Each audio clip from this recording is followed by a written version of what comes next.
Welcome to the episode number 8 of our GrowthArtic podcast.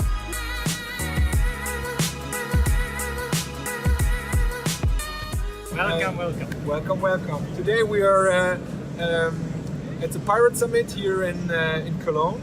Yes. And we have a topic. I would say where we both have our challenges with, right? Yeah.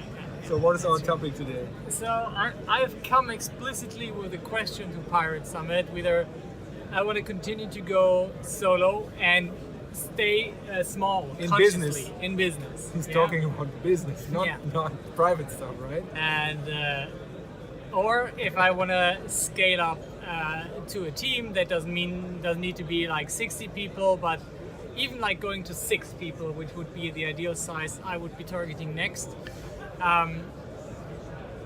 There's such a huge difference between those two lifestyles, Right. Especially we are both family fathers. We both have managed people and now have made the experience of not having to manage people most of the time at least, It's, oh my God, there's so much pros and cons for both sides, and I want to make that decision here at Pirate Summit, and we need your help, and maybe would like your opinion on that. And we both kind of think we're both a little bit in that situation, but I came with that question explicitly to that event. So for me as well, it's definitely a challenge, and it's an important question. So I started my own company 1.5 years ago now, and my goal was for the first year to do it solo without any excuses, because I want to learn how this flexible I won't say digital nomad life, but how it feels to be a solo entrepreneur. Are you now 6 months in, or 1 year and 6 months? 1 year and 6 months. Okay, good. So and that was the first year. Yeah. And there I learned, okay, it's total flexibility. Yeah. So I can bring my daughter. So if I don't have a customer workshop or something, but I can bring my daughter to the kindergarten at 9. I can pick her up at 3:30. In between, I have 6.5 hours where I can do what I want. So I can do private stuff like sports, or I can work 6.5 hours really focused and concentrated at home or in a co-working space or wherever. So, but try going at home at 3 with employees. So they will be unmotivated much. So exactly, and that was my goal for the first year. Now I'm a little bit over not the first year. Yeah. Now I'm a little bit further, and I'm still saying, okay, I'm the product. I think it's like you are in your growth business as well. So we are the product, and because I learned how to build up teams, I know exactly for which topics in my business I would need some people. Yeah. So first thing must be the lead management. Mm-hmm. So just sorting, nurturing lead stuff. There would be something above the funnel. There would be something I could get some help. Delivering the product that's my business. I want to do it by myself. And then after delivering the workshop, in the follow up, in the customer care stuff, there would be something I could meet a person as well. So that would be 2. I think I could save up to 35% of my time if I had somebody there after onboarding and so on. And I think 30%. Well, let's think one step bigger for you. You told me once that you were considering building an A team. Yes, an A that's team right. for growth. So now we are immediately in the 6 people, 12 people, 30 people category of things.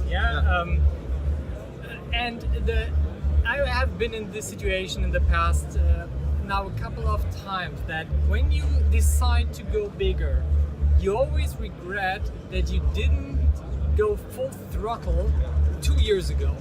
If you make the conscious decision to stay small, you're glad that you stayed small. But once you make the decision to grow you always regret that you haven't started earlier. And I just want to make this fucking decision today. Yeah, that's cool, but I think we had it in the former episodes as well. I don't regret.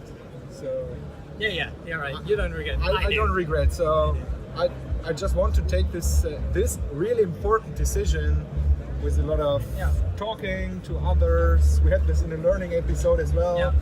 Chatting to others how they do, where are the advantages and disadvantages, because I don't have to decide today. Yeah. I know I'm like this. I won't want to decide it this year.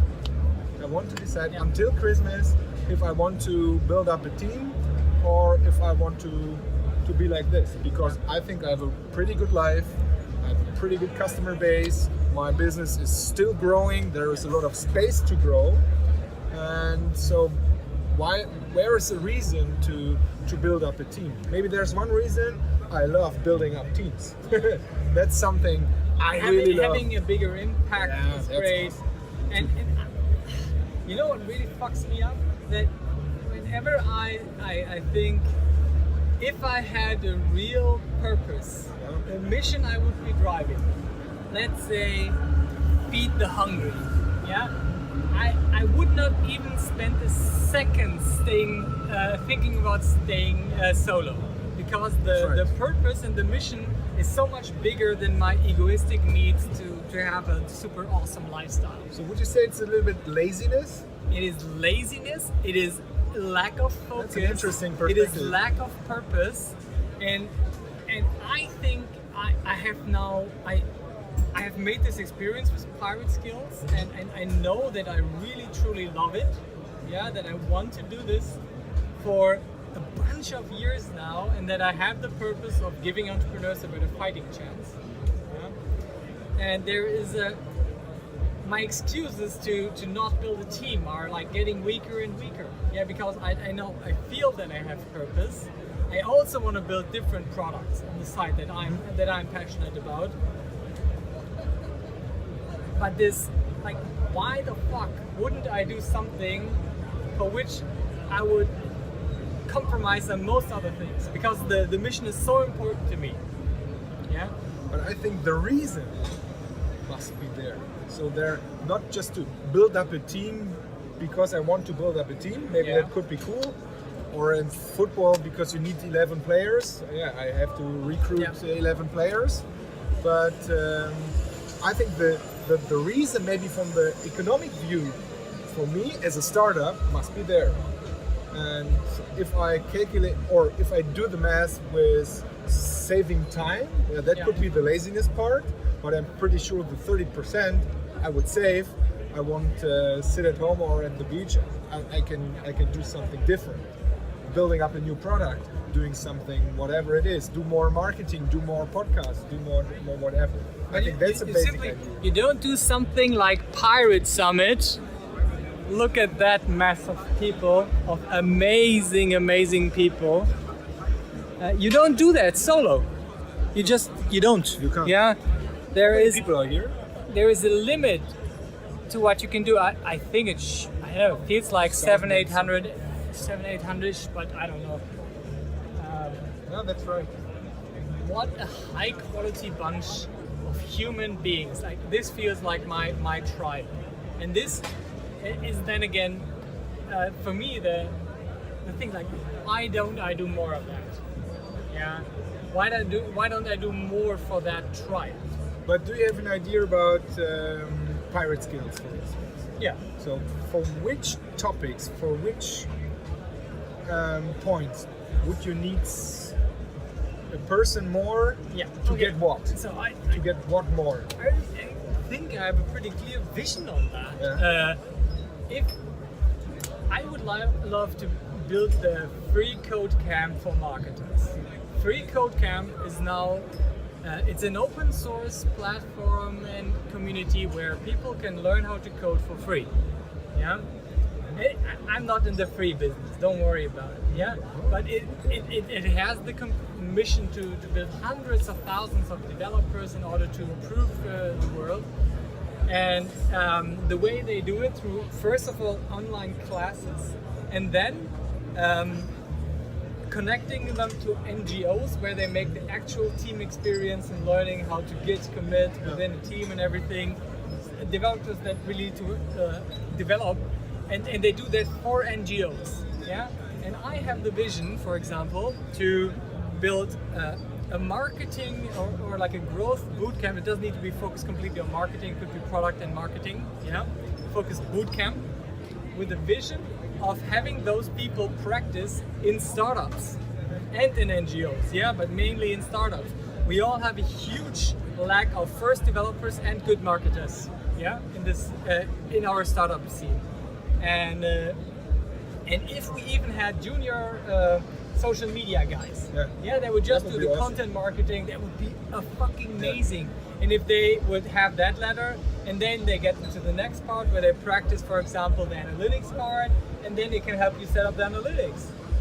Yeah, that would be fucking amazing. And they would have references. The startup would have worked, but I would not want to do that completely alone.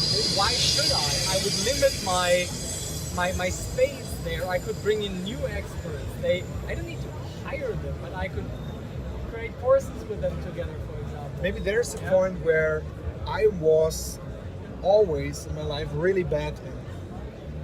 It was like, I would say right now, okay, you have the pirate skills, come on, start a bootcamp. I know you do it monthly, a monthly topic right now for workshops, meetup and so on.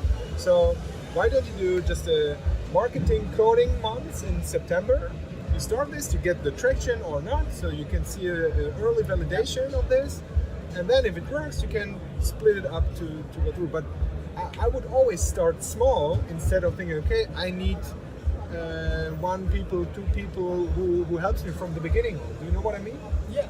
I think I was always bad in thinking big. Yeah. Maybe I have to change this, or I have to learn this. I was always bad in thinking big. Maybe that's the reason why I think I'm really good in building MVPs and to early validate new ideas. Yeah. But what about the thinking big thing? Maybe that's a good topic as well. So I think I have a good reason. I have a good mission. I'm holding back because of family, definitely. Sure. That is a big reason. I always told myself that I want to wait until my children are in school. Yeah, but that is 5 years from now. I already feel the impatience inside of me when I even think about that. So then the question is, why not start today? Yeah, then 3 years go by and I think like, why didn't you make this fucking decision today at Paris? Okay, but where do you make the difference building up a team? I know you have some people around you, freelancers. So where's the difference? What is building up a team? Because you have a team already. I have some freelancers around myself who's supporting me as well. But why don't we say, okay, that's a real team? So where's the difference? So yes, I now have a small team, which is a situation that, like with Snea, it's maybe like since 1 year, and with Alex maybe 3 months. Alex, the guy from the couch, you know? From the guy, the amazing guy who does video and podcasting stuff. Yeah. They are still involved with many other projects. They have their master thesis. They have pirate skills. Is not the focus. I would love to have people that work with me that are also entrepreneurs, but I would like to have an 80% focus on pirates. That would be considered part of my team. Yeah, and I had teams in the size of like 6, 12, and 30. Those were the team sizes I managed so far. I know you had about 60 people. 56. Yeah, 56 people. That is what a team feels like when you can all sit together and really work on a common mission. Yeah.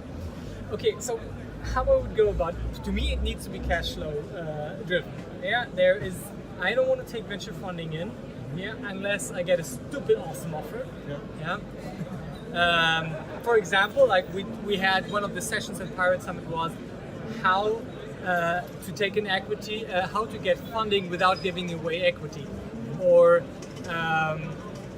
giving away equity without giving away voting rights. Yeah, those are models that I'm now considering for myself, because I believe in ownership of startups. Yeah, and I believe in letting the team participate in the ownership. Yeah, without getting in touch with all the legal bullshit that is involved, especially here in Germany. But building the team up, so when there is enough cash flow for another team member, I always would need another guy. Yeah, to do that. Another thing that I would probably start with, and what I talked about with my best friend Matti downstairs, was why don't I get 2 interns? 2 full-time interns as a start of the team that work for 3 months at least, for essentially for free, and start to get a feel for that, like practice building a team again. Yeah, and then replacing them with more senior people. But in my business, most of this stuff is either really easy and can be done after training you for 3 weeks, yeah, or really hard where you need to stay at least for 6 months. But then there is no education that could have prepared you for it. Zero. What I do, there is no university that teaches that shit. Yeah. So I either have to train you or you will get it in 3 weeks. Anyways, and I start with the 3-week stuff, and maybe even get a VA involved for the personal organization stuff. You're thinking about this? Yes, I'm actively searching with Snea. We're actively searching for one. No, I don't have personal experience with that. But Snea is going to teach a training part, yeah, where she has to go to school and teach. And then I know that I lose lots of brain power she now gives to me in project management, in getting shit done behind the scenes, in social media. So maybe another perspective. So I'm looking for, I told you the lead nurturing stuff or the follow-up stuff, that could be something. Yeah. Today I say, okay, I have the time. So that's the reason why I do it by myself. Yeah. So, but I would save up to 30% maybe, or a little bit more.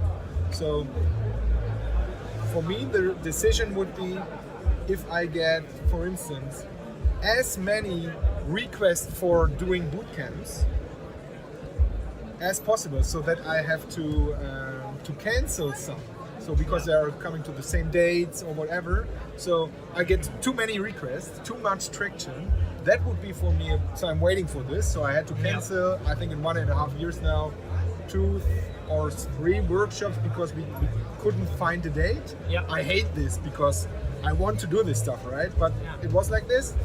And so double bookings, and if this gets more, that would be a point where I say, okay, I have to reflect, I have to think about my business, because today I'm the product. Yeah. Maybe is there a possibility, is there a guy who I can collaborate with to duplicate myself, to duplicate my product. Yeah. That would, for me, that's the only reason where I would say, okay, if this is the case, I would start doing this. For all other stuff, virtual assistants, lead nurturing, and the follow-ups, I think, okay, is it really worth it? Or maybe there's a cool tool, I have to automate my sales processes with HubSpot or whatever it is. So that's the growth hacking stuff, right? So that's something where I say, okay, I try it this way to keep the flexibility as long as I can. But I hope and I know there will be the point where I say I have to duplicate myself. That's what I feel. Yeah. What I'm waiting for or working on. Yeah, or you don't need to duplicate yourself. You could do it in online courses that would actually sell. Thank you very much. Good point. And then you would have a team that sells those courses. Yeah, that's totally true. But in the online course stuff, I need people. I need the people that I can shape them, and my team working with the teams in live in the same room. That's something. Same here. I think I'm really good in, and that's the feedback the people gave. My whole team gave to me, and the bootcamp people tell me you can motivate us, and then they have a look at my online course that they say, okay, Hendrik, that's really good content, but in comparison to having you live on stage or live in our room, you can't compare this. And that's something where I say, okay, want to have you, I want to shake you, I want That's to work with you. why there's a difference Yeah, between that's true. 3,000 euros per day and 300 euros That's per right. course. Yeah, Yes. of course there Yeah, is that's much true. more to be had, but I can only have so many days where I want to give workshops. Yeah. And I want to have the quality of the relationship. This is one of the most valuable parts I got from the meetup series. Yeah, having the real touch points with the people and talking to them, and then taking the essence out of that and building that into a product is quite an interesting model. So let's wrap this up. Yeah, let's give you guys a chance to weigh in your opinion on Please, what you would do help us. and we have our the situation. Same problems. I get a feeling where I wanted to go, but I still have much resistance. Yeah, and for me it's always a hell yes or no. Yeah, I need to feel hell yes. I want to go solo. Hell yes. Yeah, that's right. I want to do that, and I Yes, don't for me want the to same. make a decision for the rest of my life. I want to make a decision for the next 3 years. Yeah. So I think 3 years is a long time, but that's another story. yeah. Okay, give us your opinion. What was your decision? What was your best practice? Maybe you had the same idea or the same challenge in your former job or in your existing job, whatever. Get in Tell us. touch with us on pirateskills.com, yeah, on YouTube, on Stitcher, on Spotify, on SoundCloud, on iTunes. And give us a thumbs up and subscribe. Bye bye. See you next Bye bye. time. Stay GrowthArtic.